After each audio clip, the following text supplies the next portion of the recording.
আল্লাহ রাব্বুল আলামিন সূরাতুন নাহলের 90 নম্বর আয়াতের মধ্যে 3টা জিনিসের আদেশ করেছেন আর 3টা জিনিসের নিষেধ করেছেন। ভাইয়েরা আমার, একটু লক্ষ্য করে শুনলে সবাই বুঝবেন। এই আয়াত আল্লাহর নবী সাল্লাল্লাহু আলাইহি ওয়াসাল্লাম একদিন তিনি তার আঙ্গিনার মধ্যে বসে আছেন।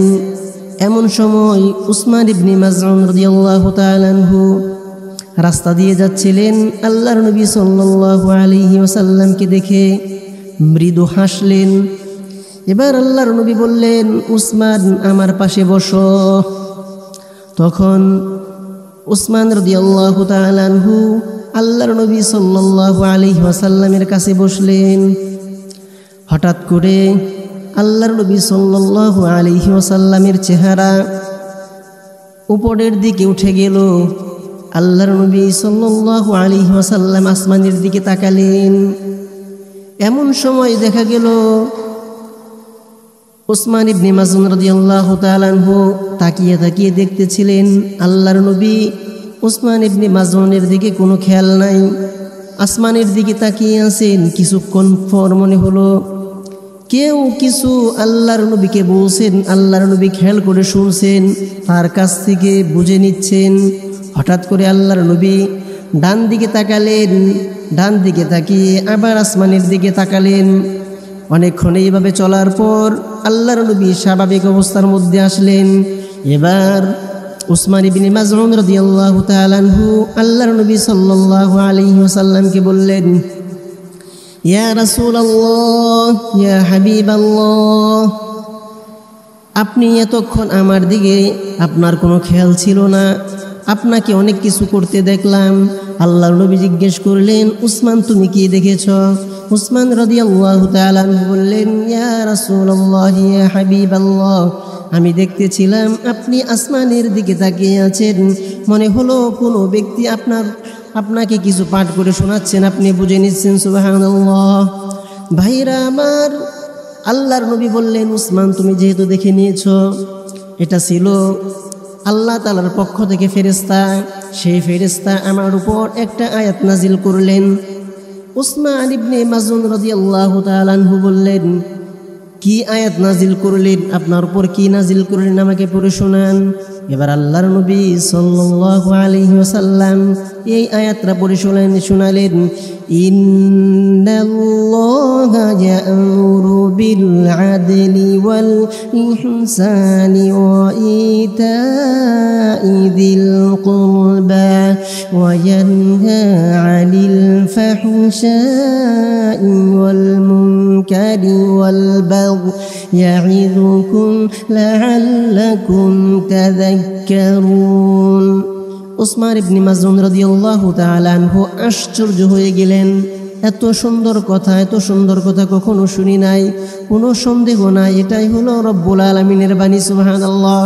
ভাইরা আমার, এই আয়াতের মধ্যে রব্বুল আলামিন 3টা জিনিস আদেশ করেছেন আর 3টা জিনিস নিষেধ করেছেন। যেই 3টা জিনিস আদেশ করেছেন সেই সম্পর্কে কিছু বলবো।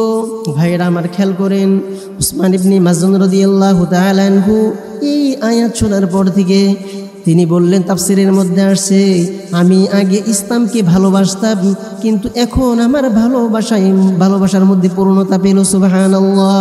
আমি আগে একটু সন্দিহান ছিলাম, আমি অন্য মুসলিমদের নাই আল্লাহর নবীর কাছে আসা যাওয়া করতাম, কিন্তু যখন এই আয়াত নাজিল হলো আমার অন্তরের মধ্যে একেবারে গেথে গেল, বদ্ধমূল হয়ে গেল। ইসলামী সঠিক এটা রব্বুল আলামিনের কথা ছাড়া কারো বাণী হতে পারে না। উসমান ইবনে মাযউন রাদিয়াল্লাহু তাআলা আনহু সেদিন থেকে জান প্রাণ দিয়ে ইসলামের জন্য নিবেদিত প্রাণ হয়ে গেলেন।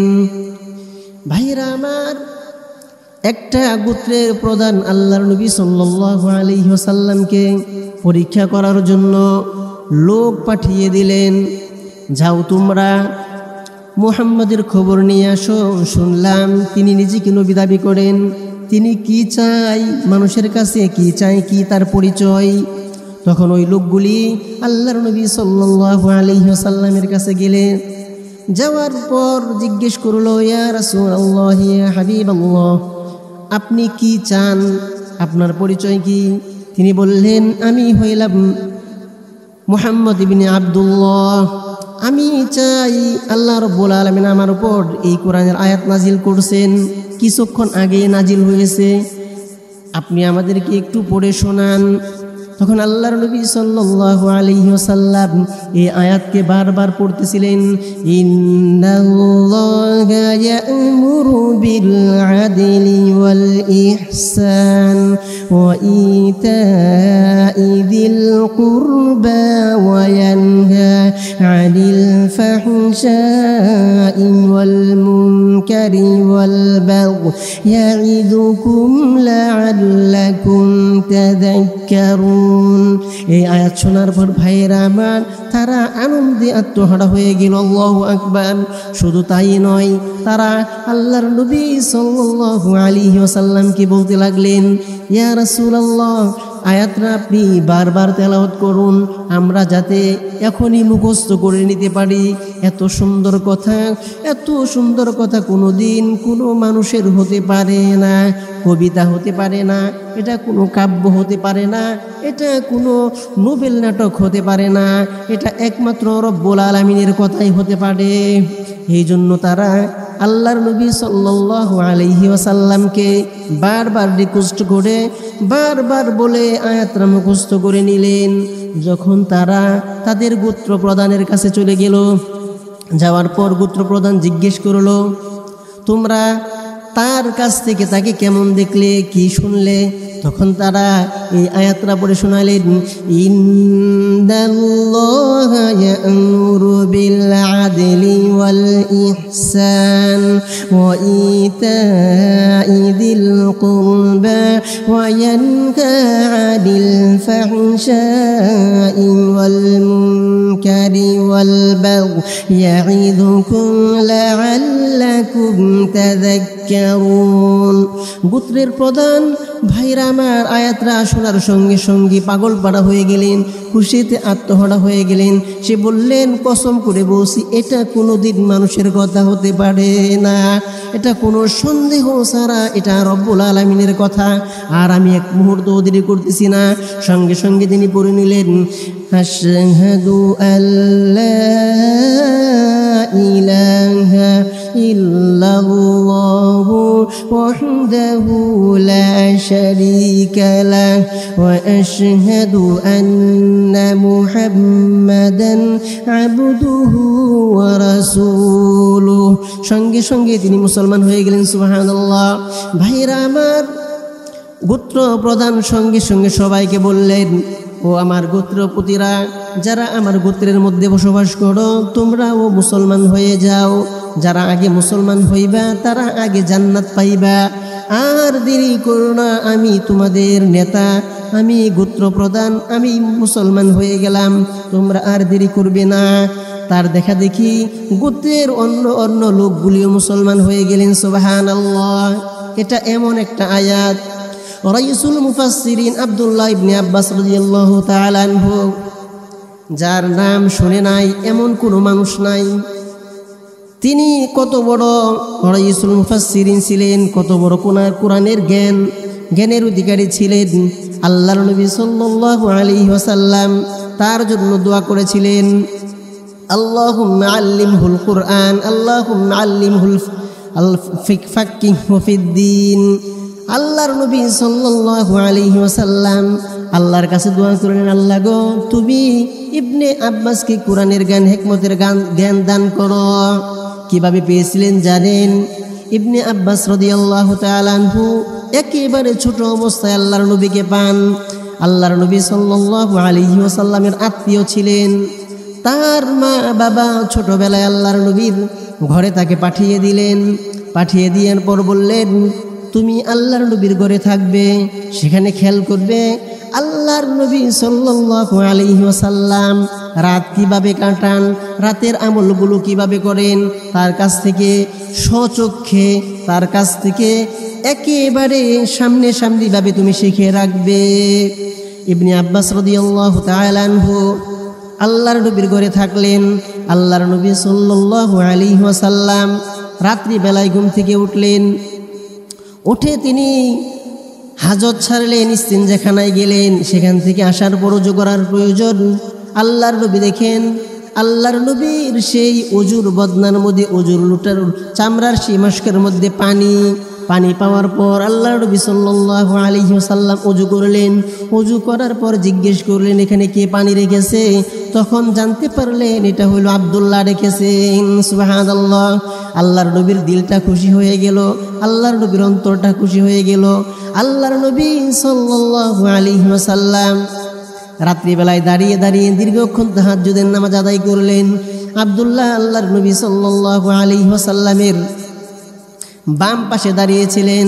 এবার আল্লাহর নবী সাল্লাল্লাহু আলাইহি ওয়াসাল্লাম আব্দুল্লাহকে ধরে ডান পাশে দাঁড় করালেন, কিন্তু আব্দুল্লাহ আল্লাহর নবী থেকে পিছনে দাঁড়িয়েছিলেন। আব্দুল্লাহ ইবনে আব্বাস যখন নামাজ শেষ হইল তখন আল্লাহর নবী জিজ্ঞেস করলেন, ও আব্দুল্লাহ, তোমাকে আমি ডান পাশে দাঁড় করালাম, তুমি কেন পিছনে আসলা? তখন আব্দুল্লাহ ইবনে আব্বাস জবাব দিলেন, ইয়া রাসূলুল্লাহ, ইয়া হাবিবাল্লাহ, আপনি আমাকে যদিও ডান পাশে দাঁড় করাইছেন, আমি পিছনে দাঁড়িয়েছিলাম। কেন? কারণ হইল আমি এটা পছন্দ করি না আল্লাহর নবী সাল্লাল্লাহু আলাইহি ওয়াসাল্লামের বরাবর দাঁড়াবো, না জানি বেদবি হয়ে যায়। আমি এটা কখনো পছন্দ করি না। আল্লাহর নবী সাল্লাল্লাহু আলাইহি ওয়াসাল্লামের সমানে সমানে দাঁড়িয়ে আমি বেদবি করি। আল্লাহর নবীর দিলটা আরো খুশি হয়ে গেল। এবার আল্লাহর নবী সাল্লাল্লাহু আলাইহি ওয়াসাল্লাম আব্দুল্লাহর জন্য দোয়া করলেন, আল্লাহ গো, আব্দুল্লাহ কি তুমি সব থেকে বড় কোরআনের জ্ঞান দান করো, সব থেকে বড় কোরআনের মুফাসসির বানায়া দাও, কোরআনের সব থেকে বড় হিকমত তুমি আব্দুল্লাহকে দান করো। আল্লাহর নবী সাল্লাল্লাহু আলাইহি ওয়াসাল্লামের সেই দুয়ার বরকতে রাইসুল মুফাসসিরিন হিসাবে আব্দুল্লাহ ইবনে আব্বাসের নামটাই চলে আসলো। সুবহানাল্লাহ। ভাইরা আমার, খেয়াল করছেন কিভাবে হয়েছে? আল্লাহর নবীর দোয়ার বরকতে সে রাইসুল মুফাসসিরিন, পৃথিবীর বুকে যত মুফাসসির আসছে, কোরআনের তাফসীর কারক আসছে, তাদের সব থেকে বড় বেশি জ্ঞান অর্জন করেছিলেন এই আব্দুল্লাহ ইবনে আব্বাস। আল্লাহর নবীর দোয়ার বরকতে আল্লাহর নবীকে ভালোবেসে, আল্লাহর নবীকে সম্মান করে। ভাইয়ের আমার, যেই কথা বলতেছিলাম, সে আব্দুল্লাহ ইবনে আব্বাস রাদিয়াল্লাহু তাআলা আনহু তিনি বলছেন, আল্লাহ রাব্বুল আলামিন যদি কোরআনের আর কোনো আয়াত নাজিল না করতো, ভাইয়ের আমার খেয়াল করবেন, যদি রব্বুল আলামিন কোরআনের আর কোনো আয়াত নাজিল না করতেন, একটা মাত্র আয়াতই থাকতো, তাহলে সমস্ত মানুষের হেদায়েতের জন্য যথেষ্ট হয়ে যাইত। সুবহানাল্লাহ। সেখানে রব্বুল আলামিন বললেন, ইন্নাল্লাহা ইয়া'মুরু বিল আদলি ওয়াল ইহসান ওয়া ইতা'i যিল কুরবা ওয়া ইয়ানহা 'আনিল ফাহশা'i ওয়াল মুনকারি ওয়াল বাগই ইয়া'iদুকুম লা'আল্লাকুম তাযাক্কারুন। আমার রব্বুল আলামিন কুরআন মাজিদের সূরাতুন নাহলের 90 নম্বর আয়াতের মধ্যে বললেন, ইন্নাল্লাহা ইয়া'মুরু বিল আদল, নিশ্চয় রব্বুল আলামিন ইন্নাল্লাহা ইয়া'মুরু, রব্বুল আলামিন আদেশ করেছেন, হুকুম করেছেন ন্যায় বিচার করার জন্য, ন্যায় পরায়ণতার জন্য। ভাইয়েরা আমার, 1 নম্বর আদেশ কি? ন্যায় পরায়ণ হওয়া। ভাইয়েরা আমার, আমরা যদি খেয়াল করি আমাদের দেশের মধ্যে প্রধানমন্ত্রী থেকে নিয়ে একজন বাড়ির কর্তা কর্তৃ কতটুকু ন্যায় পরায়ণ। দেশের যিনি মন্ত্রী, যিনি এমপি, যিনি চেয়ারম্যান, যিনি মেম্বার, যিনি চৌকিদার, যিনি বাড়ির কর্তা, যিনি মসজিদের ইমাম, গ্রামের মাতব্বর, তারা কতটুকু ন্যায় পরায়ণতা তাদের মধ্যে কাজ করে। কেন রব্বুল আলামিন এত গুরুত্ব দিয়ে ন্যায় পরায়ণতার কথা বললেন? ভাইরা আমার, ন্যায় পরায়ণ বাচ্চার এত বেশি মূল্য। আল্লাহ রব্বুল আলামিন হাসরের ময়দানে 7 শ্রেণীর মানুষকে আল্লাহর আরশের ছায়ার নিচে স্থান দান করবেন। তার মধ্যে 1 নম্বরে আল্লাহর নবী সাল্লাল্লাহু আলাইহি ওয়াসাল্লাম নাম ঘোষণা করলেন। 1 নম্বর ব্যক্তিটা হলো যেই ব্যক্তি ন্যায় পরায়ণ বাচ্চা হবে সেই আল্লাহর আরশের ছায়ার নিচে স্থান পাবে। সুবহানাল্লাহ। ভাইরা আমার একটু খেয়াল করি, বুখারী মুসলিম সহ একাধিক হাদিসের মধ্যে হাদিসটা এসেছে। عن أبي هريرة رضي الله تعالى عنه قال قال رسول الله صلى الله عليه وسلم قال رسول الله صلى الله عليه وسلم سبعة يظلهم الله في ظله يوم لا ظل إلا ظل إمام عادل। ভাইরা আমার, আল্লাহর নবী সাল্লাল্লাহু আলাইহি ওয়াসাল্লাম বললেন, হাসরের ময়দানে যখন কোনো জায়গায় আল্লাহর আরশে ছায়া ছাড়া ছায়া পাওয়া যাবে না, সেই কঠিনতম দিন, কঠিনতম স্থানের মধ্যে আল্লাহ রাব্বুল আলামিন 7 শ্রেণীর মানুষকে তার আরশের ছায়ার নিচে স্থান দিবেন। তার মধ্যে 1 নাম্বার ব্যক্তি হলো ইমামুন আদিল, ন্যায় পরায়ণ বাদশাহ। ভাইরা আমার, দুনিয়ার মধ্যে কত মানুষ আছে কারো নাম এখানে আসে নাই, একমাত্র ন্যায় পরায়ণ বাদশার নাম কেন আসলো? কতটুকু দরকার নেই পরায়ণ বাদশাহ, সেটা আমরা একটু খেয়াল করব। শয়তান ইবলিসকে একবার জিজ্ঞেস করা হয়েছিল, শয়তান রে, তোর সব থেকে বড় শত্রু কে? শয়তান জবাব দিল, আল্লাহর নবী সাল্লাল্লাহু আলাইহি ওয়াসাল্লাম। কারণ আল্লাহর নবী সাল্লাল্লাহু আলাইহি ওয়াসাল্লামের মাধ্যমে কোটি কোটি মানুষ যাদেরকে আমি গুমরা করেছিলাম, গুমরা করব, একজন মুহাম্মাদুর রাসূলুল্লাহ সাল্লাল্লাহু আলাইহি ওয়াসাল্লাম তিনি মানুষদেরকে দাওয়াত দিয়ে দিয়ে মানুষদেরকে আল্লাহর কথা বলে বলে যারা ইসলাম থেকে দূরে সরে যাচ্ছিল সেই মানুষদেরকে ইসলামের পথে এনে এনে তার কথার উপর ভিত্তি করে কোটি কোটি মানুষ জান্নাতে চলে যাবে। সুবহানাল্লাহ। জাহান্নাম থেকে বেঁচে যাবে। ভাইরা আমার, এই জন্য পৃথিবীর মধ্যে আমার সব থেকে বড় শত্রু হইল মুহাম্মাদুর রাসূলুল্লাহ সাল্লাল্লাহু আলাইহি ওয়াসাল্লাম। 1 নম্বর শত্রু কে? শয়তানের, মুহাম্মাদুর রাসূলুল্লাহ সাল্লাল্লাহু আলাইহি ওয়াসাল্লাম। তারপর শয়তানকে প্রশ্ন করা হয়েছিল, শয়তান রে 2 নম্বর শত্রু কে তোর? এবার শয়তান জবাব দিল, আমার 2 নম্বর শত্রু হলো ন্যায় পরায়ণ বাদশাহ। চিন্তা করেন, 1 নম্বরে মুহাম্মদুর রাসূলুল্লাহ সাল্লাল্লাহু আলাইহি ওয়াসাল্লাম, 2 নম্বরে বলছেন কার কথা? ন্যায় পরায়ণ বাদশাহ। কারণ কি ন্যায় পরায়ণ বাদশার নামটা কেন আসলো? কারণ হইল পৃথিবীর মধ্যে যেই দেশের বাদশা ন্যায় পরায়ণ, যেই দেশের মধ্যে ন্যায় পরায়ণতা কাজ করে, যেই দেশের বাদশা সৎভাবে বিচার করে, সেই দেশের মধ্যে হাজারো লক্ষ কোটি কোটি মানুষ সিরাতুল মুস্তাকিমের রাস্তার উপর চলে, ঠিক কিনা?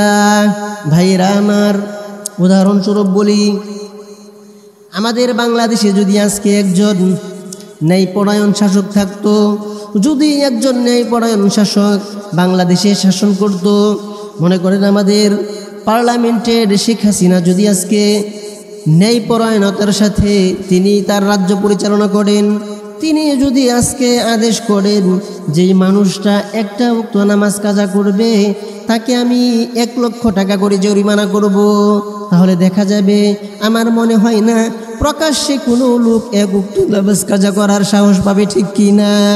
মন্ত্রী হোক, এমপি হোক, চেয়ারম্যান হোক, মেম্বার হোক, চৌকিদার হোক, সাধারণ পাবলিক হোক, কেউ একটা ওয়াক্ত নামাজ কাজা করার সাহস দেখাতে পারবে না। কারণ তিনি জানে 1 লক্ষ টাকা কামাই করতে অনেক সময়ের ব্যাপার, আর মাত্র একটা ওয়াক্ত নামাজ যদি আমি না পড়ি তাহলে আমাকে 1 লক্ষ টাকা জরিমানা দিতে হবে। তিনি যদি আদেশ করতেন কেউ যদি 1 ওয়াক্ত নামাজ না পড়ে তাকে 100টা বেত্রাঘাত করতে হবে, তাহলে দেখা যাইতো ভাইয়েরা আমার, নামাজ ত্যাগ করার সাহস আমরা কেউ পেতাম না, ঠিক কিনা? এই জন্য ন্যায়পরায়ণ বাদশার খুবই দরকার। তিনি যদি বলতেন কেউ যদি রোজা না রাখে তাকে আমার রাজ্য থেকে আমি বের করে দিব, তাহলে কেউ প্রকাশ্যে রোজা না রাখার সাহস দেখাতে পারতো না। তিনি যদি বলতেন কেউ যদি জাকাত আদায় না করে তাহলে তার ধন সম্পদ কেড়ে নেওয়া হবে, তাহলে কেউ জাকাত না দেওয়ার সাহস করতেই পারতো না। ঠিক এমনি ভাই, যতগুলি ফরজিয়াত ওয়াজিবাত যে কাজগুলি আছে, যদি আমাদের রাষ্ট্রপ্রধান তিনি ন্যায়পরায়ণতার সাথে এই আদেশগুলি জারি করতেন, আল্লাহর হুকুম অনুযায়ী যদি তিনি বলতেন তাহলে দেখা যেত কেউ এই কাজগুলি করার সাহস পেত না। একজন লোকও এই প্রধানমন্ত্রীর হুকুমগুলি আদেশগুলি ছাড়ার সাহস পেত না। যেমনিভাবে আমরা শুনি সৌদি আরব, সেখানে যদি কেউ নামাজ তরক করে তার জন্য শাস্তির ব্যবস্থা আছে। এই জন্য সবাই নামাজে যায় ভাইরা। আমাদের দেশেও যদি একজন ন্যায়পরায়ণ বাচ্চা থাকে তাহলে এই সবগুলি কাজ করা সম্ভব। যেমনিভাবে যদি আমাদের দেশের ন্যায়পরায়ণ বাচ্চা থাকতো, সে যদি বলতো আমার দেশে কোনো মদ চলবে না, ভাইরা আমার দেশে মদের লাইসেন্স দেয় না, নাউজুবিল্লাহ। তিনি যদি বলতেন কোরআনের মধ্যে, এই কোরআনের মধ্যে রব্বুল আলামিন মদকে হারাম করেছেন, যদি কেউ মদ খায় কোরআন অনুযায়ী তার বিচার হবে, দেখা যাইতো ভাইরা আমার মদ খাওয়ার সংখ্যা আমাদের দেশে পাওয়া যাইতো না। যারা 2-4 জন খাইতো, চুরি ছেঁচড়ামি করে খাইতো, সবার সামনে খাওয়ার সাহস পাইতো না। আর এখন আমরা দেখা যায় প্রকাশ্যে যার মনে চাই সেই মদ খায়। ভাইরা আমার, যদি আজকে কোরআনের আইন এখানে বাস্তবায়িত হইতো, ন্যায়পরায়ণ শাসক থাকতো, তাহলে আমাদের দেশে যেখানে সেখানে অবাধ মেলামেশা চলে, জিনা ব্যভিচার চলে। যদি আজকে কোরআনের আইন থাকতো, ভাইরা আমার, যদি ন্যায়পরায়ণ শাসক থাকতো, সে যদি বলতো আমার দেশের মধ্যে যদি কোনো যুবক যুবতী জিনা করে কোরআন অনুযায়ী বিচার করা হবে, যদি কোনো বিবাহিত পুরুষ মহিলা জিনা করে তাহলে তাকে সংগীসার করা হবে, তাকে মৃত্যুদণ্ড দেওয়া হবে। ভাইরা আমার মনে হয় না কোথাও প্রকাশ্যে কি গোপনেও কেউ জিনা করার সাহস পাইতো না, ঠিক কিনা? ভাইরা আমার, ন্যায়পরায়ণ বাদশা কত গুরুত্বপূর্ণ ব্যক্তি। এই জন্য আল্লাহর নবী সাল্লাল্লাহু আলাইহি ওয়াসাল্লাম 1 নম্বরে যেই ব্যক্তির কথা বললেন তাকে বলে সেই ব্যক্তি হইল ইমামুন আদিল। 1 নম্বর হইল ন্যায়পরায়ণ বাদশা। ভাইরা আমার, একটু খেয়াল করি ন্যায়পরায়ণতার কত বেশি গুরুত্ব।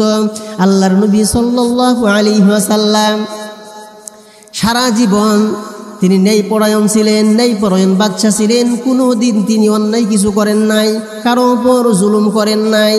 ভাইরা আমার, আল্লাহর নবী সাল্লাল্লাহু আলাইহি ওয়াসাল্লাম জিহাদের ময়দানে গেলেন।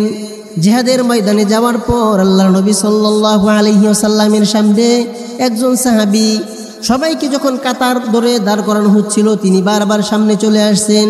আল্লাহর নবী সাল্লাল্লাহু আলাইহি ওয়াসাল্লাম তার লাঠি মুবারক দ্বারা ওই সাহাবীর পেটে একটা মৃদু আঘাত করলেন, হালকা একটা খোঁচা দিলেন। এবার এই সাহাবী আল্লাহর নবী সাল্লাল্লাহু আলাইহি ওয়াসাল্লামকে বললেন, ইয়া রাসূলুল্লাহ, ইয়া হাবিবাল্লাহ, আপনি আমাকে আঘাত করেছেন, আমি কষ্ট পেয়েছি, আমি মনে ব্যথা পেয়েছি, শরীরের মধ্যে আঘাত পেয়েছি, আপনি আমার উপর জুলুম করেছেন। এবার আল্লাহর নবী সাল্লাল্লাহু আলাইহি ওয়াসাল্লাম বললেন, ও আমার সাহাবী, তুমি এখনই প্রতিশোধ নিয়ে নাও, তুমি আর দেরি করো না। এবার ওই সাহাবী বললেন, ইয়া রাসূলুল্লাহ, আপনি আমার পেটের মধ্যে যেভাবে আঘাত করেছেন, আমার পেটটা খালি ছিল, এইভাবে আমি আপনার খালি পেটের মধ্যে আঘাত করতে চাই। আল্লাহর নবী সাল্লাল্লাহু আলাইহি ওয়াসাল্লাম কাপড়টা উঠিয়ে দিলেন। এবার সাহাবী ওই লাঠিটাকে দূরে ছুঁড়ে মেরে তার শরীরটা আল্লাহর নবীর শরীর মুবারকের সাথে লাগিয়ে নিলেন। সুবহানাল্লাহ। শুধু তাই নয় ভাইয়েরা আমার, এই সাহাবী আবার বললেন, ইয়া রাসূলুল্লাহ, ইয়া হাবিবাল্লাহ, সারা জীবন কি না কি করেছি, জানি না আজকে জিহাদের ময়দান থেকে শহীদ হব না গাজী হয়ে ফিরে যাব, জানি না রব্বুল আলামিন আমাকে মাফ করবেন কিনা। এই জন্য আমি একটা সুযোগ খুঁজতেছিলাম, কোনোভাবে যদি আল্লাহর নবীর সাথে আমার গা মুবারকটা, আমার গাটা লাগিয়ে নিতে পারি আল্লাহর নবীর গা মুবারকের সাথে, তাহলে হতে পারে এই উসিলা করে জাহান্নামের আগুন আমাকে স্পর্শ করবে না। এই জন্য আমি সেই সুযোগটা পেয়ে গেলাম। ইয়া রাসূলুল্লাহ, ইয়া হাবিবাল্লাহ, বেদবি মাফ করবেন, এই জন্য আমি আপনার গায়ের সাথে আমার গাটা লাগিয়ে নিলাম। সুবহানাল্লাহ। চিন্তা করছেন, আল্লাহর নবী সাল্লাল্লাহু আলাইহি ওয়াসাল্লাম জীবনেও কারো সাথে দুর্ব্যবহার করেন নাই, অন্যায় করেন নাই, জুলুম করেন নাই। কোরআনের মধ্যে আসছে, ওয়ামান লাম ইয়াহকুম বিমা আনজালাল্লাহু ফাউলাইকা হুমুল কাফিরুন। ভাইরা আমার, আল্লাহর নবী সাল্লাল্লাহু আলাইহি ওয়াসাল্লাম জীবনের শুরু থেকে শেষ পর্যন্ত কোনো দিন কারো সাথে অন্যায় করেন নাই, জুলুম করেন নাই। যেমন তার দুধ মা হালিমাতুস সাদিয়া রাদিয়াল্লাহু তাআলা আনহা তিনি বর্ণনা করেন আল্লাহর নবী সাল্লাল্লাহু আলাইহি ওয়াসাল্লাম যখন বড় হয়ে গেলেন, নবী হয়ে গেলেন, আমি আল্লাহর নবীকে জিজ্ঞেস করলাম, বাবা আমি তোমার দুধ মা হালিমা, যখন আমি তোমাকে তোমার মার কাছ থেকে, মা আমিনার কাছ থেকে নিয়ে গেলাম, আমি যতবারই চেষ্টা করেছি তোমাকে শুধু আমার ডান স্তনের দুধ পান করাইতে পারছি, আমার বাম স্তনের দুধ কখনো পান করাইতে পারি নাই, কারণটা কি? সাল্লাল্লাহু আলাইহি ওয়াসাল্লাম জবাব দিলেন, ও আমার মা, আমার আরেকটা ভাই ছিল, আপনার একটা ছেলে ছিল, আমি কিভাবে বাম স্তনের দুধ পান করব? তারও তো হক রয়েছে। আমি ডান স্তনের দুধ পান করেছি, বাম স্তনের দুধটা তার জন্য রেখে দিয়েছি, এই জন্য যাতে করে আমার ভাইয়ের উপর জুলুম না হয়। আল্লাহু আকবার। আমার নবী জীবনের শুরু থেকে কোনো দিন কারো উপর জুলুম করেন নাই। ভাইরা আমার, আমরা যদি খেয়াল করি বুখারীর সেই বর্ণনা, একটা অনেক বড় ভালো একটা বংশের একটা মহিলা, সে চুরি করলো, চুরি করার পর তার হাত কাটার ফায়সালা হয়ে গেল। সাহাবায়ে কেরাম রাদিয়াল্লাহু তাআলা আনহুম সবাই চাচ্ছিলেন তার হাতটা যাতে কাটা না হয়, এই জন্য সবাই পরামর্শ করলেন কিভাবে তার হাত কাটাটা মওকুফ করা যায়। সবাই মিলে হযরত যায়েদ রাদিয়াল্লাহু, হযরত উসামা রাদিয়াল্লাহু তাআলা আনহু, তিনি ছোট ছিলেন, আল্লাহর নবী খুব বেশি মহব্বত করতেন, নাতি হিসাবে আল্লাহর নবী সাল্লাল্লাহু আলাইহি ওয়াসাল্লাম খুব বেশি ভালোবাসতেন তাকে। এবার সবাই মিলে হযরত উসামা রাদিয়াল্লাহু তাআলা আনহুকে আল্লাহর নবীর কাছে পাঠালেন। উসামা রাদিয়াল্লাহু তাআলা আনহু আল্লাহর নবীর কাছে গেলেন, যাওয়ার পর বললেন, ইয়া রাসূলুল্লাহ, ইয়া হাবিবাল্লাহ, ওই মহিলার হাত কাটা মওকুফ করা যায় কিনা? বুখারীর বর্ণনার মধ্যে আসছে আল্লাহর নবী সাল্লাল্লাহু আলাইহি ওয়াসাল্লাম বললেন, ফাকালা ইন্নামা হালাকা মান কানা ক্বাবলাকুম ইন্নাহুম কানু। আল্লাহ নবী সাল্লাল্লাহু আলাইহি ওয়াসাল্লাম বুখারীর সেই বর্ণনার মধ্যে বললেন, তোমাদের পূর্ববর্তী যারা ছিল তারা ধ্বংস হয়েছে এই কারণে, কারণ হইল তারা যারা গরিব ছিল তাদের উপর হদ জারি করত, তাদের বিচার করত, আর যারা গরিব ছিল, যারা বড় লোক ছিল তাদেরকে ছেড়ে দিত, তাদের কোনো বিচার করতো না। ভাইরা আমার, আল্লাহর নবী বললেন, ওয়াল্লাযী নাফসি বিয়াদিহি লাউ ফাআলাত ফাতিমাতু যালিকা লাকতাউতু ইয়াদাহা।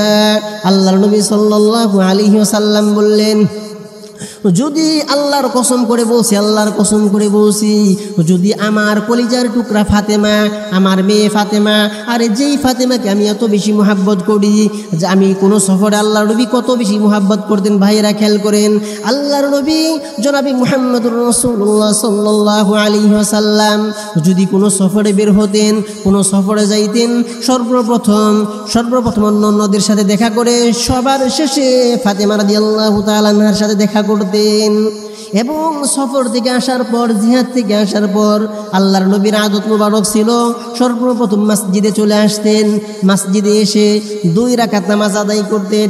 নামাজ আদায় করার পরে আল্লাহর নবী সাল্লাল্লাহু আলাইহি ওয়াসাল্লাম কোনো বিবির ঘরে যাইতেন না, অন্য কোনো সাহাবীর ঘরে যাইতেন না, সর্বপ্রথম ফাতেমাতুজ জাহরা রাদিয়াল্লাহু তাআলা আনহার ঘরে চলে যাইতেন। সুবহানাল্লাহ। তার সাথে দেখা করতেন, তার সাথে কথা বলে যখন হৃদয়ে প্রশান্তিতে ভরে যাইত, তারপরে তিনি অন্য ঘরে যাইতেন, অন্য বিবিদের ঘরে যাইতেন। সেই ফাতেমার কথা বলতেছেন, আল্লাহর কসম করে বলছি, যদি সেই ফাতেমা আমার মেয়ে ফাতেমাও চুরি করত, আমি রাসূল আমার কলিজার টুকরা ফাতেমারও হাত কেটে দিতাম। সুবহানাল্লাহ। তিনি আমাদেরকে ন্যায় শেখাইছেন, ন্যায় পরায়ণতা শেখাইছেন, যে কিভাবে মানুষের সাথে ন্যায় বিচার করতে হবে, সে যে কেউ হোক। আজকে যদি আমাদের দেশের অবস্থা, আজকে যদি কোনো বড় লোকের ছেলে মেয়ে চুরি করে তাহলে তার বিচার হয় না, আজকে যদি চেয়ারম্যানের কোনো লোক চুরি চেষ্টামি করে তার বিচার হয় না, এমপি মন্ত্রীরা যদি চুরি করে তাদের বিচার হয় না, তাদের সাঙ্গপাঙ্গরা যদি চুরি করে তার বিচার হয় না, প্রধানমন্ত্রীর থেকে নিয়ে যারা একটু ক্ষমতাশীল, যারা একটু বড় লোক, তারা যদি চুরি করে তাদের বিচারটা হয় না। পক্ষান্তরে এলাকার একটা দরিদ্র লোক যার পেটে ভাত নাই, যে চলতে পারে না, সে যদি চুরি করে দেখা যায় তাকে অনেক নির্যাতন করা হয়, তার বিচার করা হয়, ঠিক কি না? কিন্তু আল্লাহর নবী সাল্লাল্লাহু আলাইহি ওয়াসাল্লাম বললেন এটা কোনো দিন করা যাবে না। চিন্তা করেন আল্লাহর নবী সাল্লাল্লাহু আলাইহি ওয়াসাল্লাম কেমন আমাদেরকে ন্যায়পরায়ণতা শিক্ষা দিলেন। ভাইয়েরা আমার, হযরত আবু বকর সিদ্দিক রাদিয়াল্লাহু তাআলা আনহু তিনিও ন্যায়পরায়ণতা শিক্ষা দিয়েছেন। ওমর, উসমান, আলী রাদিয়াল্লাহু তাআলা আনহুম সবাই আমাদেরকে ন্যায়পরায়ণতা শিক্ষা দিয়েছেন। ভাইরা আমার, আমরা একটু খেয়াল করি সাইয়্যিদুনা ওমর রাদিয়াল্লাহু তাআলা আনহু তিনি কেমন শাসক ছিলেন তার জামানার মধ্যে। একবার এক সাহাবী দূর থেকে আসছেন ওমর রাদিয়াল্লাহু তাআলা আনহুর সাথে দেখা করতে। এসে দেখলেন ওমর রাদিয়াল্লাহু তাআলা আনহু তিনি ঘুমাচ্ছেন। তখন ওই সাহাবী মসজিদে প্রবেশ করার সময় বললেন, উমর তো ঘুমাচ্ছেন, আমাদের প্রেসিডেন্ট ঘুমাচ্ছেন, তার সাথে দেখা করা উচিত ছিল। সঙ্গে সঙ্গে ওমর রাদিয়াল্লাহু তাআলা আনহু উঠলেন, উঠে বললেন, ও আমার ভাই, তুমি কি বললে? তখন সেই সাহাবী জবাব দিলেন, আমি বললাম আমাদের প্রেসিডেন্ট ঘুমাচ্ছেন। ওমর রাদিয়াল্লাহু তাআলা আনহু কি জবাব দিলেন সেটাই খেয়াল করার। ওমর রাদিয়াল্লাহু তাআলা আনহু বললেন যে আমি যদি দিনের বেলায় ঘুম পাড়ি তাহলে প্রজাদের ক্ষতি হবে, আমি দিনের বেলায় ঘুমাই না। আর যদি রাত্রি বেলায় ঘুম পাড়ি তাহলে আমি আমার নিজের জীবনের অনেক ক্ষতি করে ফেলবো, আমার প্রভুর শুকরিয়া আদায় করতে পারবো না। ভাইরা আমার, খেয়াল করেন তারা কেমন প্রেসিডেন্ট ছিলেন, কেমন বাচ্চা ছিলেন। একবার ওমর রাদিয়াল্লাহু তাআলা আনহু তার গোলামকে নিয়ে রাত্রে তিনি বিভিন্ন জায়গায় খোঁজখবর নিচ্ছিলেন, কার কি সমস্যা, কার কি প্রয়োজন। হঠাৎ করে দেখা গেল এক জায়গার মধ্যে একজন মহিলা কয়েকজন বাচ্চা সহ ডেকচির মধ্যে কি যেন উনি জাল করছিলেন, রান্না করছিলেন, কিন্তু বাচ্চারা হাউমাউ করে কাঁদছিল, চতুর্দিকে ঘোরাঘুরি করছিল আর কান্নাকাটি করতেছিল।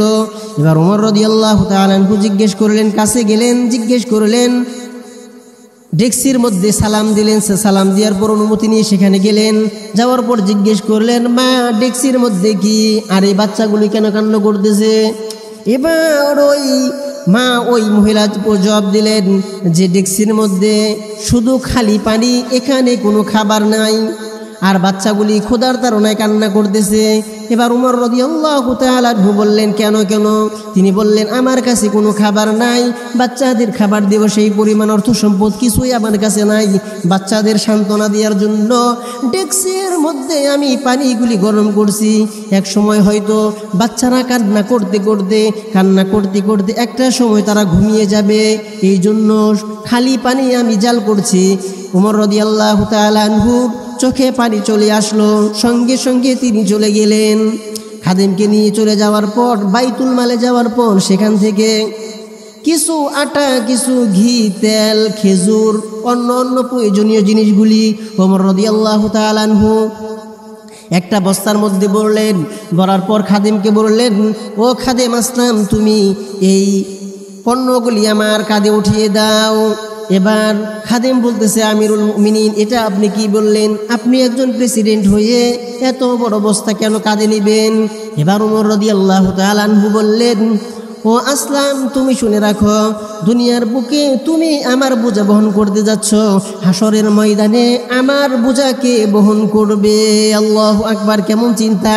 একজন দেশের প্রেসিডেন্ট এই কথা বলার পর তখন তার খাদেম, তার গোলাম সেই বস্তাটা একজন প্রেসিডেন্টের কাঁধে উঠিয়ে দিল।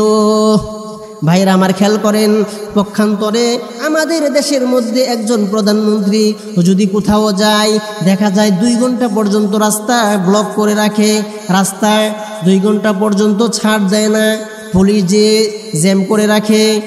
এখানে অনেক রোগী থাকে, অনেকের অনেক প্রয়োজনীয় কাজ থাকে, একজন প্রেসিডেন্ট, একজন মন্ত্রীর কারণে তারা কষ্ট পেতে থাকে। আর সাইয়্যিদুনা উমর রাদিয়াল্লাহু তাআলা আনহু কেমন ন্যায়পরায়ণ বাচ্চা ছিলেন, তিনি নিজে কাঁধে করে সেই মহিলার জন্য তিনি নিজে কাঁধে করে মাল সামানা নিয়ে যাচ্ছেন। আল্লাহু আকবার! ভাইরা আমার, একটু খেয়াল করলে আপনারা বুঝতে পারবেন। উমর রাদিয়াল্লাহু তাআলা আনহু সেই মহিলার কাছে গেলেন, মহিলার কাছে যাওয়ার পরে তিনি নিজে হাতে সেই আটাগুলি খামিরা বানালেন। খামিরা বানানোর পরে নিজে হাতে রুটি ভাজলেন, নিজে হাতে তরকারি পাকালেন। এবার তিনি নিজে ছিঁড়ে ছিঁড়ে সেই বাচ্চাদের মুখে খাবারগুলি তুলে দিচ্ছিলেন। আল্লাহু আকবার। একজন দেশের প্রধানমন্ত্রী, একজন দেশের প্রেসিডেন্ট, তিনি নিজে খাবার তৈরি করে সাধারণ বাচ্চাদেরকে, সাধারণ একজন বিধবা মহিলার বাচ্চাদেরকে তিনি সেই খাবারগুলি খাওয়ালেন। আল্লাহু আকবার। খাবার খাওয়ার পর বাচ্চারা যখন পরিতৃপ্ত হয়ে গেল, বাচ্চাদের পেট যখন ভরে গেল, এবার বাচ্চারা আনন্দে খেলাধুলা শুরু করে দিল। তাদের মুখের মধ্যে হাসি। উমর রাদিয়াল্লাহু তাআলা আনহু যতক্ষণ পর্যন্ত বাচ্চারা না হাসলেন, যতক্ষণ পর্যন্ত ওই বাচ্চারা খেলতামাশার মধ্যে লিপ্ত না হইল, উমর রাদিয়াল্লাহু তাআলা আনহু সেখান থেকে উঠে আসেন নাই। খাদেমকে বললেন, ও খাদেম, কেন আমি সেখান থেকে উঠি নাই, তুমি কি জানো? সে বললেন, না না, আমি জানি না। উমর রাদিয়াল্লাহু তাআলা আনহু বললেন, খাদেম রে, আমি তাদেরকে কান্না জড়িত কণ্ঠের মধ্যে, তাদের চোখের মধ্যে পানি দেখেছি। আমি প্রতিজ্ঞা করেছিলাম যতক্ষণ পর্যন্ত না তাদের মুখে হাসি দেখতে পারি ততক্ষণ পর্যন্ত আমি এখান থেকে যাব না। চিন্তা করেন ভাইয়েরা আমার, কেমন নেই পরায়ণ ছিলেন উমর রাদিয়াল্লাহু তাআলা আনহু। ভাইয়েরা আমার, এমনি করে যদি খেয়াল করি হযরত সাইয়্যিদুনা আলী রাদিয়াল্লাহু তাআলা আনহুর কথা একটু আমরা খেয়াল করি। কেমন ছিলেন আলী রাদিয়াল্লাহু তাআলা আনহু? উনি ছিলেন প্রেসিডেন্ট ওনার জামানায়। উনি যখন চতুর্থ খলিফা হিসেবে নির্বাচিত হলেন, দেখা গেল ওনার একটা লোহার বর্ম হারিয়ে গেছে, সেটা খুঁজে পাওয়া যাচ্ছে না। এবার আলী রাদিয়াল্লাহু তাআলা আনহু খুঁজতে খুঁজতে হঠাৎ করে পেয়ে গেলেন সেই লোহার বর্মটি একজন ইহুদির কাছে। এবার ইহুদিকে বললেন, ইহুদি, এই লোহার বর্মটি আমার। ইহুদি বলল, না, এটা আমার। যখন আলী রাদিয়াল্লাহু তাআলা আনহু বারবার দাবি করছিলেন, ইহুদি বারবারই প্রত্যাখ্যান করছিলেন। এবার তারা বিচারের দ্বারস্থ হলেন যে আমরা প্রধান কাজীর কাছে যে বিচার দিব, তিনি যে ফয়সালা দেন সেটাই আমরা মানব। চিন্তা করেন, একজন প্রধানমন্ত্রীর একটা লোহার বর্ম সেই বলতেছে আমার, সেই প্রধানমন্ত্রীর একটা লোহার বর্মর জন্য যেতে হবে প্রধান কাজীর কাছে, বিচারপতির কাছে। বিচারপতি যা বলবে সেটাই তারা মেনে নেবে। এবার উমর রাদিয়াল্লাহু তাআলা আনহু এবং ওই ইহুদি কাজী শুরাই, ওই জামানার বিচারপতি ছিলেন, তার কাছে গেলেন। যাওয়ার পর আলী রাদিয়াল্লাহু তাআলা আনহু বলতেছেন, ও কাজী শুরাই, এই লোহার বর্মটি আমার, কয়েকদিন আগে হারিয়ে গিয়েছে, এটা এই ইহুদি নিয়েছে। এবার ইহুদি জবাব দিলেন, ও কাজী শুরাই, প্রধান বিচারপতি, কোনো দিনই না, এটা হলো আমার। আলী রাদিয়াল্লাহু তাআলা আনহু মিথ্যা বলতেছে, এটা তার না। দুইজনেই যখন দাবি করতেছিল তখন কাজী শুরাই বললেন, যা দুজনে প্রমাণ পেশ করুন, যার যেই প্রমাণ পেশ করতে পারবে আমি তাকে দিয়ে দিব। এবার হযরত আলী রাদিয়াল্লাহু তাআলা আনহু তিনি বলতেছিলেন, কাজী শুরাই, আমি একজন প্রধানমন্ত্রী, তুমি এটা জানো, একটা লোহার বর্মের জন্য আমি কোনোদিন মিথ্যা বলবো না। আমি কোনোদিন একটা সাধারণ লোহার বর্মের জন্য কোনোদিন মিথ্যা কথা বলতে পারি না। এবার ইহুদি চুপ করে দেখতেছে, সে খেয়াল করতেছে আলী রাদিয়াল্লাহু তাআলা আনহু কি বলেন এবং কাজী শুরাই কি বিচার করেন। কিন্তু দেখা গেল কাজী শুরাই বলল, আপনি প্রেসিডেন্ট হতে পারেন, প্রধানমন্ত্রী হতে পারেন, কিন্তু আপনার কাছে কোনো দলিল নাই, আপনার কাছে কোনো প্রমাণ নাই, এই জন্য আমি এই লোহার বর্মটি আমি ইহুদিকে দিয়ে দিলাম। এবার ইহুদি আর চুপ করে বসে থাকতে পারলো না। এবার ইহুদি একবার আলী রাদিয়াল্লাহু তাআলা আনহুর দিকে তাকায়, একবার কাজী শুরাইয়ের দিকে তাকায়। বারবার তাকাতাকি করার পর এবার ইহুদি বলতেছে, মুসলমানদের ধর্ম এত সুন্দর, এত সুন্দর আমি কোনো দিন কল্পনাও করতে পারি নাই। ও কাজী শুরাই, এই লোহার বর্মটি মূলত আলী রাদিয়াল্লাহু তাআলা আনহুর আমি নিয়েছিলাম। ও আলী রাদিয়াল্লাহু তাআলা আনহু, আপনাদের ধর্ম এত সুন্দর, এত সুন্দর, আর এক মুহূর্ত দেরি নয়, আমি এখনই পড়ে নিচ্ছি। আশহাদু আল্লা ইলাহা ইল্লাল্লাহু ওয়াহদাহু লা শারীকা লাহু ওয়া আশহাদু আন্না মুহাম্মাদান আবদুহু ওয়া রাসূলুহু। আল্লাহু আকবার। ভাইরা আমার, কেমন ন্যায় বিচারক ছিলেন তারা। এখানে লক্ষণীয় বিষয়, ওই কাজী সুরাই যদি চিন্তা করতেন আমার পথ চলে যেতে পারে, আমাকে শাস্তি দিতে পারে, তিনি সেটার চিন্তা করেন নাই, তিনি নেই বিচার করেছেন। কেন কেন আল্লাহ রাব্বুল আলামিন আদেশ করেছেন, ইন্নাল্লাহা ইয়া'মুরু বিল আদলি ওয়াল ইহসান, ন্যায় বিচার করতে হবে। এক নম্বর আদেশ দিয়েছে ন্যায় বিচার করতে হবে। ভাইরা আমার, পৃথিবীর যেই জায়গার মধ্যে ন্যায় বিচার হবে সেই দেশের মধ্যে কোনোদিন অভাব হবে না। সেই দেশের মধ্যে মারামারি, কাটাকাটি, রাহাজানি, অন্যায় অপরাধ কিছুই হবে না। যেখানে ন্যায় বিচার হবে সেখানের মানুষ অনেক শান্তিতে থাকবে। সেখানকার জায়গাটা, সেখানকার পরিবেশটা একটা সোনার পরিবেশ হয়ে যাবে, স্বর্ণের যুগ হয়ে যাবে। যেমন হয়েছিল আল্লাহর নবী সাল্লাল্লাহু আলাইহি ওয়াসাল্লামের জামানা, যেমন হয়েছিল আবু বকর, উসমান, আলী রাদিয়াল্লাহু তাআলা আনহুম তাদের জামানা, যেমন হয়েছিল উমর ইবনে আব্দুল আজিজ রাদিয়াল্লাহু রাহমাতুল্লাহি আলাইহির জামানা। যেখানে ন্যায় বিচার হবে সেইখানেই দেখা যাবে দেশটা শান্তিময় হয়ে গিয়েছে। আর যেখানেই আপনার জুলুম হবে, অন্যায় হবে, সেখানে কোনো দিন শান্তি আসবে না। সেখানে দ্রব্যমূল্য দিনে দিনে দ্রব্যমূল্যের দাম বাড়তে থাকবে, মানুষ হাহাকারের মধ্যে পড়ে যাবে, মানুষ খাইতে যেয়ে খাইতে পাবে না। দিনে দিনে দেখা যাবে মানুষের অবস্থা খুব শোচনীয় হয়ে যাচ্ছে। আর যেখানে ন্যায় বিচার হবে ভাইরা আমার, সেইখানে এমন অবস্থা হবে দেখা যাবে সেইখানে কোনো জিনিসের অভাব হবে না। আল্লাহর নবী সাল্লাল্লাহু আলাইহি ওয়াসাল্লামের জামানার মধ্যে সাহাবায়ে কেরাম কত সুন্দরভাবে চলেছেন। সাহাবায়ে কেরামের জামানার মধ্যে দেখা গেছে তারা সাহাবায়ে কেরাম উমর রাদিয়াল্লাহু তাআলা আনহুর জামানায়, উমর ইবনে আব্দুল আজিজ রাহমাতুল্লাহি আলাইহির জামানায় দেখা গেছে একই ঘাটের মধ্যে হরিণ এবং বাঘ একই ঘাটের মধ্যে পানি খায়। কেন জানেন? তাদের ন্যায় বিচারের কারণে, আর কিচ্ছু না।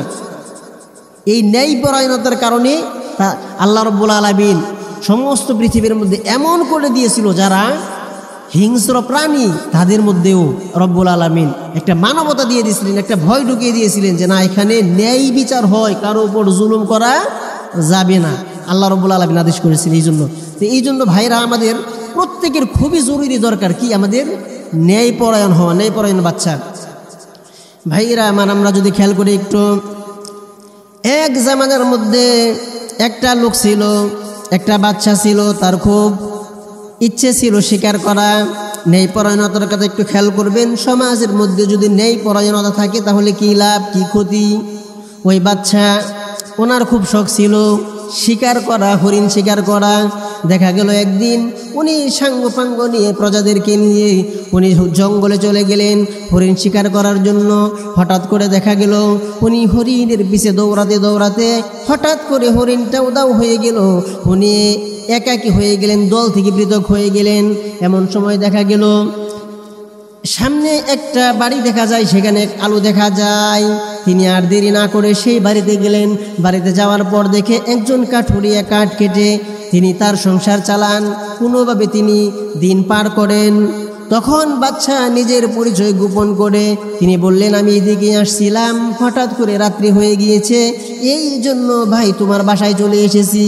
তিনি শুকরিয়া আদায় করলেন। কাঠুরিয়া শুকরিয়া আদায় করে বললেন, কোনো সমস্যা নাই, কোনো সমস্যা নাই, আপনি আমার বাসায় আসছেন, আমরা আজকে আনন্দ করে থাকবো, সুবহানাল্লাহ। একটা জিনিস খেয়াল করার ভাই, আমাদের দেশের যারা ধনী আছে তাদের বাসায় যদি গরিবরা যায় তারা কিন্তু মন খারাপ করে, চেহারা কালো করে। পক্ষান্তরে অধিকাংশ জায়গায়, আল্লাহর বান্দা দুই একজন আছে ভালো, কিন্তু অধিকাংশ জায়গার মধ্যে দেখা যায় যারা কিন্তু ধনীরা যদি গরিবদের বাসায় যায় তাহলে কিন্তু গরিবরা খুব খুশি হয় যে আমাদের বাড়িতে ধনীরা আসছে, খুব খুশি হয়। দেখা গেল ওই গরিব কাঠুরিয়া তিনি খুব খুশি হয়ে গেলেন। খুশি হয়ে যাওয়ার পরে তার বাড়িতে যেই উটনি ছিল, যেই গাভী ছিল, সেই গাভী তিনি দহন করলেন এই ভাইয়ের জন্য, মুসাফির ভাইয়ের জন্য, মানে এই বাচ্চার জন্য। তিনি তো আর জানেন না যিনি বাচ্চা। দেখা গেল ওই দিন এমন হয়েছিল একটা গরু 10টা গরুর সমান দুধ দিয়েছিল, সুবহানাল্লাহ। শুধু তাই নয়, যখন ওই কাঠুরিয়ার মন ছিল ফ্রেশ, তিনি খুব খুশি। তিনি বললেন, আপনি আবার বাড়িতে মেহমান হয়ে এসেছেন, আপনাকে আমি দুধ পান করাইতেছি। বাচ্চা জিজ্ঞেস করলো এইখানে কয়টা গরুর দুধ? তিনি জবাব দিলেন এইখানে একটা গরুরই দুধ। এবার বাচ্চার লোভ হয়ে গেল, তিনি চিন্তা করলো যে কোনো মূল্যে এটা কাঠুরিয়ার কাছ থেকে আমাকে নিয়ে যেতে হবে, আমার রাজ দরবারে এটাকে আমি রেখে দিব। বাচ্চা পরের দিন বিদায় হয়ে গেল। কিছুদিন পর বাচ্চা আবার ওই ফন্দি নিয়ে এই গরুটাকে দখল করার জন্য আবার বাচ্চার এই কাঠুরিয়ার বাড়িতে চলে আসলো।